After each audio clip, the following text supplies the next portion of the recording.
Today's video is all about the most interesting parks in Vancouver. This is Creekside Park. It costs about $900,000 to install, and it is Vancouver's largest playground. It's the one right by Science World. It's Vancouver's largest playground. Sorry if I look tired, but it's 5:30 in the morning. You see, I'm a 33-year-old man with no kids, so it's normally pretty awkward to be filming at playgrounds. So I got up early so I could do this. It's most notable for its large tower and tube slide, but it also has swings, a sand play area, a water play area, a musical instrument area, and it's one of the few Vancouver parks that still has a zip line. Oh boy.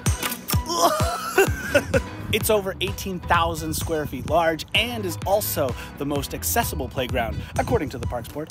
But I think my favorite part is the squishy, bouncy ground that they use. Now, moving from a $900,000 playground in Vancouver to a $1 million playground in Richmond. We gotta get them all done before 7 a.m. Okay, making sure there are no children, no kids. I think we're good. This is the Terra Adventure Park. It's not really designed for adults, but we're making it work. How many floors is this? I think it's about 4 stories high, to be honest. I'm pretty sure this is the tallest playground in the greater Vancouver area.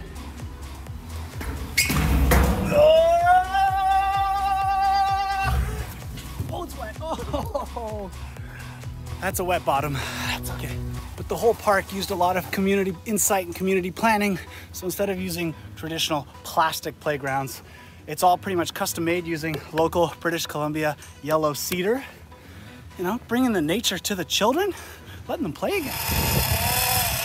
And this one has 2 zip lines.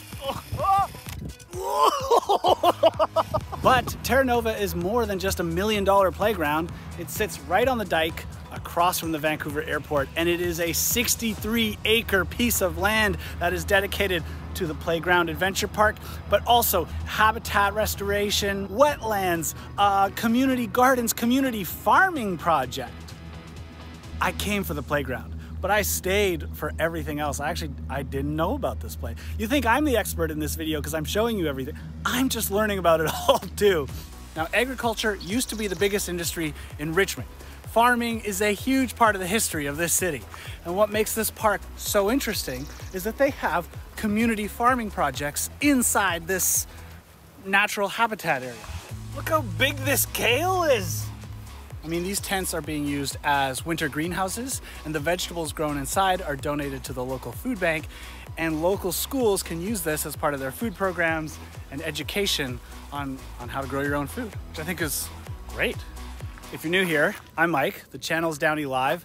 Normally, it's more of an adventure behind the scenes channel, but with everything being closed due to COVID, I really focused a lot locally on my hometown of Vancouver. So I've done 2 guides, not your average guide to Vancouver, and I've done 1 piece on art. Now we're doing the one on parks. So if you live in Vancouver or you're planning on traveling to Vancouver, make sure to subscribe so you can see all of these. And I've linked one of them up there for you to watch. And just a beautiful spot.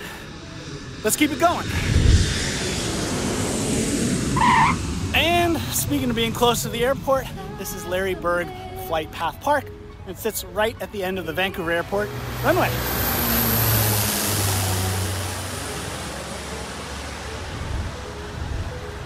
And it might just be the only place in the entire city that you can truly say, and I'm on top of the world! I thought that joke would land better. It's a great place to come for a picnic, as long as you don't mind your conversation being interrupted every 2 minutes. Now, I know I shouldn't have to tell you, but a little reminder, you're at the end of a runway, so come on, people, no drones.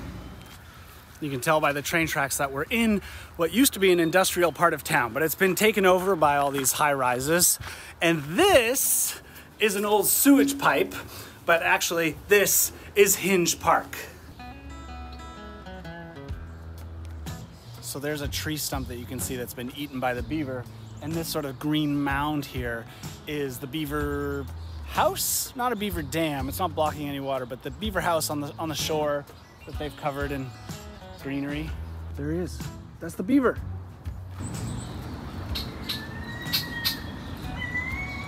That's not a beaver, that's an otter. And a couple of cool playgrounds. You press the crosswalk button, it pours water, kids can play with it, comes all the way down. One of its biggest draws is the dog park. As it's next to all the condos, they need somewhere to go. But its most important feature is, of course, the creek, and it flows right out into False Creek here, which leads us to Habitat Island, which is also part of Hinge Park. It's more commonly known as Beer Island for people who choose to consume certain beverages on this island. Right now it looks like a peninsula, but at high tide, in fact, the water comes right up, that only these few rocks stick out above it. So it is an island, but you know, at slow tide, so it's a peninsula. It's probably one of the best views in the city. The sunrise is there over Science World. You have BC Place Stadium in downtown. The sun will set just behind those buildings over there. And behind you is just park. So,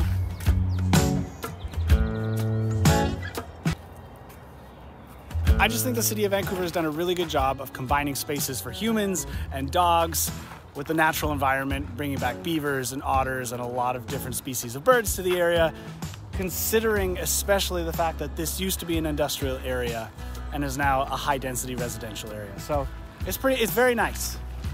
If you get here early enough, you might be able to spot the beavers or the otters, but otherwise they tend to stay in their den for the rest of the day, so you gotta be here early. Okay, those were pretty good. We're now in Langley at Penzer Park. There's a full-on BMX track, a skate park, a basketball court, and a wee little kids parkour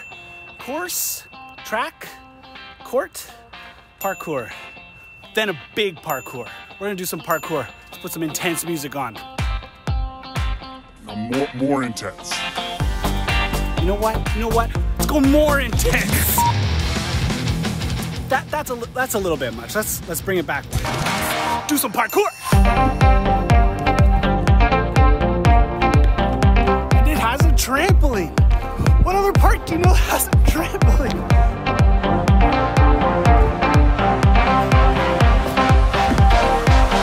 Parkour.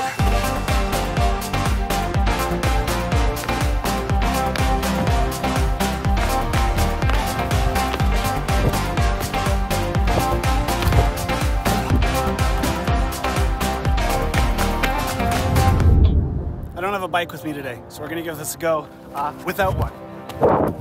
Big jump! Woo! Yeah! Oh, coming up to the big ramp. Boom, baby! This might be the best park. Come have fun. If you have a bike and you're an adult, you're allowed to do all this. If you have a skateboard and you're an adult, you're allowed to do everything. Parkour's just have fun, you know? Parkour! Okay, let's slow things down a bit.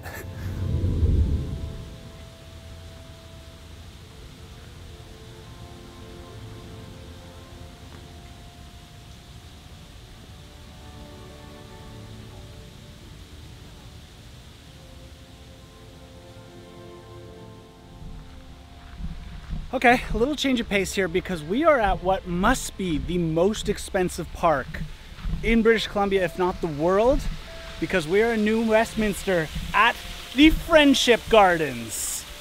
Because friendship is priceless, it's the most important. It was a bit of a stretch. Regardless, beautiful gardens. Let me show you around. So here's the story of how the Friendship Gardens came to be. They have these massive trees that were all in a grove behind City Hall, still are, but in one big windstorm, a number of them fell over and their roots ripped up the dirt, making these big holes. And so the gardener decided, well, why don't we use all these holes and connect them via a little stream? There are two streams that connect at the bottom in a nice pond, and they pool all the way down and waterfall all the way down from one hole to another. Originally, New Westminster was the capital of British Columbia, and this park, this space, was designated to be the home of the Parliament buildings. But then Victoria became the new capital and they no longer needed to build the Parliament buildings, so they built City Hall in a small corner of the lot to leave the rest open as park for the city. And now we have the Friendship Gardens. Apart from the crows, I was going to say it's quite quiet, peaceful, relaxing. Haven't found any new friends yet. I was hoping to meet some friends. Do I have to bring friends? I haven't figured out how this park works yet. Now, New Westminster, I know it's not a competition, but Abbotsford may have one up to you because they have the International Friendship Garden. But I didn't expect a door. Whew. And while the whole park has a very relaxing vibe, it has two main features. The first being this nice water feature with a big waterfall, and recognize the kinked left bridge? Very similar to the last place, but it all leads up to this, the golden tree. It's the first monument in Canada to farm workers, which is still one of the country's most dangerous industries. Every day the farm workers plant, nurture, cultivate, toil to bring food to our communities, and they are still some of the most vulnerable and exploited workers in Canada. So not only do they deserve a monument, they deserve a beautiful monument. What I really like about this tree is it starts off dark, almost matte, and as it gets up, it gets brighter and gold and shinier and more reflective. It almost feels like it's glowing. And the leaves are made out of glass, so they let the light through, and it just shines and radiates at the center of this park. It's really well done. Okay, it's getting dark. Let me know in the comments which of these parks you liked the best, or what video I should do next, because with these COVID closures, I'm starting to get some really weird video ideas. Either way, you can watch this video from last week. Subscribe here because I don't know where I'm going next, but I do know that I want you there with me. I'm Mike, the channel is DownieLive. See you next time.